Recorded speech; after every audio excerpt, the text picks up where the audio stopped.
हजारों आते रहेंगे, हमारा कोई बंद कमरे का दरबार नहीं है। उनको सामना करना चाहिए हमारा। मुंह फट अपने कैमरे पर कोई भी चैलेंज कर सकता है। लाखों लोग आते हैं, लाखों लोग हमारे सामने दरबार बागेश्वर बालाजी के दरबार में बैठते हैं। वो आए, जो हमें प्रेरणा लगेगी वो हम लिखेंगे और जो कलमबद्ध करेंगे वो सत्य निकलेगा। हमें अपने इष्ट पर इतना भरोसा है, उनको आना चाहिए। आप मन की बात जान लेते हैं, इसको लिख भी देते हैं क्या? ये इष्ट कृपा है हमारे इष्ट और हमारी गुरु की ये कृपा है, और ये सनातन के मंत्रों की ताकत है। उसका अनुभव सबको करना चाहिए, और यही सत्य सनातन धर्म का जय जयकार का उद्घोष है कि आखिर ऐसा कैसे। धर्मांतरण के लिए भी आप बोलते हैं, लेकिन छत्तीसगढ़ में धर्मांतरण बहुत देखने को मिल रहा है। घर वापसी करवा रहे हैं, धर्मांतरण को रोक लगा करके घर वापसी करवा रहे हैं। उन्हीं में से कुछ बिचौलिया वामपंथी लोग इस प्रकार के उपद्रव कर रहे हैं। उनको बस अब उनको जो है सबक सिखाना है प्रत्येक सनातनी हिंदुओं को। और हम जब तक जिएंगे तब तक सनातन के लिए कार्य करेंगे, तब तक हम घर वापसी करवाएंगे। कितनी भी मिशनरियाँ हमारे पीछे लग जाएं, हम डिगने वाले नहीं हैं, हम डरने वाले नहीं हैं, क्योंकि हम हिंदू शेर हैं। आपकी लाखों भक्त हैं और फॉलोइंग दिन ब दिन बढ़ती जाएगी, लेकिन उसने ही दुश्मन खड़े होते जा रहे हैं। ये तो आदिकाल से चला है। यह भारत ऐसा देश है जहाँ भगवान राम के होने का सबूत मांगा है, अयोध्या का सबूत मांगा है, यहाँ पर भगवान कृष्ण के लिए भी सबूत पौंड्रक जैसे लोगों ने मांगा है। तो हमें दुश्मनों से डरना नहीं है।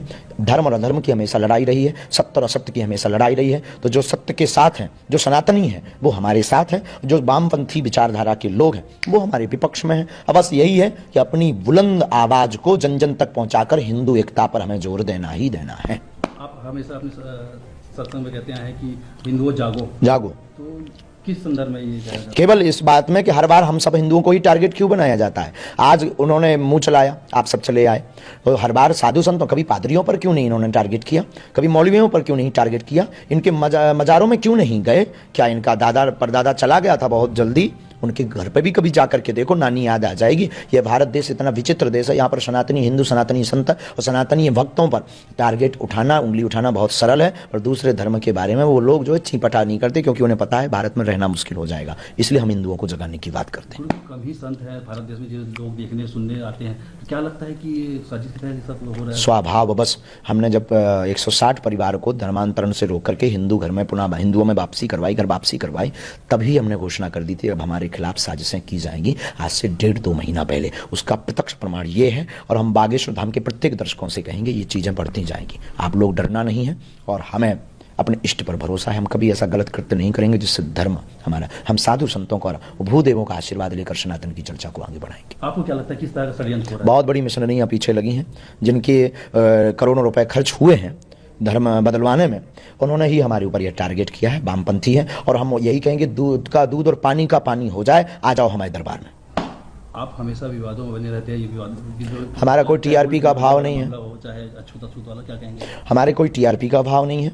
ये लोगों की दृष्टि है, और हम कोई टीवी में बने रहने के लिए कोई विवादित बयान नहीं देते। सनातन के लिए हम बयान देते हैं, और सनातन के लिए बयान देना अगर विवादित है तो ये बने रहना चाहिए।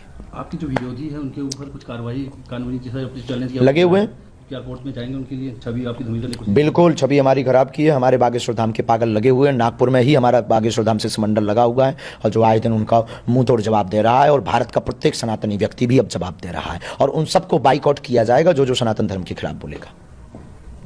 हिंदू राष्ट्र बनने के लिए हमारी मांग है, और हम उसकी चरितार्थ पर चल रहे हैं। हिंदू राष्ट्र होगा, घोषणा की आवश्यकता है, हिंदू राष्ट्र है। महाराज जी, एक आखिरी सवाल है। इस तरह के जो आपके चैलेंज जो दे रहे हैं उसको आप स्वीकार भी किए हैं, उनको किस तरह से मुंह तोड़ जवाब देंगे? उन्हें दरबार में आना चाहिए, किराया खर्चा हमसे ले लें, हम गीला करके भेजेंगे उन्हें वापस।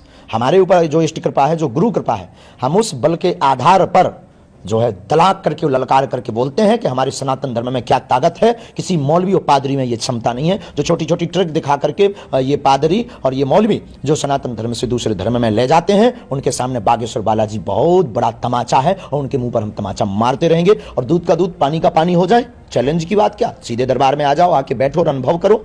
लाखों लोग आते हैं, उनसे पूछो, उनसे अनुभव करो। वो बुद्धू थोड़ी है, हम किसी को बुलाते नहीं हैं, हम किसी कोई दावा नहीं करते हैं। हमें जो इष्ट कृपा होगी हम वो लिखेंगे, जो हमारे गुरु की कृपा होगी हम वो लिखेंगे, जो हमारे हनुमान जी प्रेरणा देंगे हम वो लिखेंगे। और जो भी लिखेगा हमें इष्ट पर भरोसा है वो सच और सत्य निकलेगा। अगर ये अंधविश्वास है अपने ईश्वर की, अपने आराध्य देव की और सनातन धर्म का प्रचार करना अगर अंधविश्वास है, तो प्रत्येक भारत का सनातनी जेल जाना चाहिए, वरना ये मुंह चलाना बंद कर देना, वरना ठटरी मारेंगे।